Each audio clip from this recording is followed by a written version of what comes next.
शेतकऱ्यांची कर्जमाफी कधी करणार? नांदेडमध्ये अजित पवारांचं भाषण सुरू असताना शेतकऱ्यांचा दादांना सवाल, तर कर्जमाफी करणार नाही असं कधी सरकार म्हणालं नाही. योग्य वेळी आम्ही कर्जमाफी करू, अजितदादांचं स्पष्टीकरण.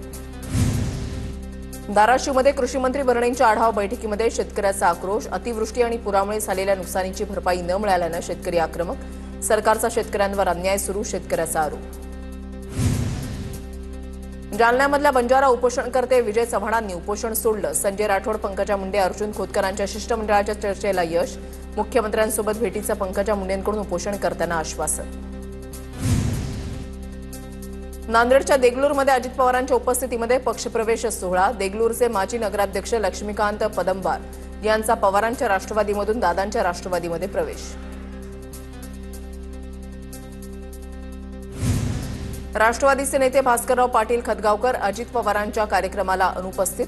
मिनल खतगावकर सुद्धा अजित पवारांच्या कार्यक्रमाला गैरहजर. गोरठेकरांच्या पक्षप्रवेशावरून भास्करराव पाटील खतगावकर नाराज असल्याची चर्चा. नागपुरात सरकारी कार्यक्रमात नितीन गडकरींच्या समोर पोस्ट मास्टर जनरल पदावरून महिला अधिकाऱ्यांची धुसफूस. पोस्ट मास्टर जनरल शोभा मथाळेंची कर्नाटक घारवाडला बदली, तर नवी मुंबईच्या सुचिता जोशींकडे नागपूरचा प्रभार. पाटण काजारवाडी सोसायटीच्या चेअरमनसह विविध संस्थांच्या पदाधिकाऱ्यांचा शिंदेंच्या सेनेमध्ये प्रवेश.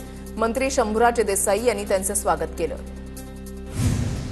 पुण्यामधल्या दौंड नगरपालिकेमध्ये मतदार यादीवरून राडा. अजितदादांच्या राष्ट्रवादीचे कार्यकर्ते आक्रमक. मुख्याधिकारींच्या दालनातच ठिय्या आंदोलन.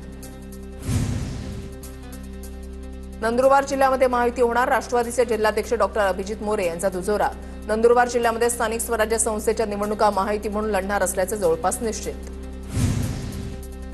बच्चू कडूंच्या नागपूरमधल्या महाएल्गार आंदोलनासाठी महिलांकडून वर्गणी जमा करण्यास सुरुवात.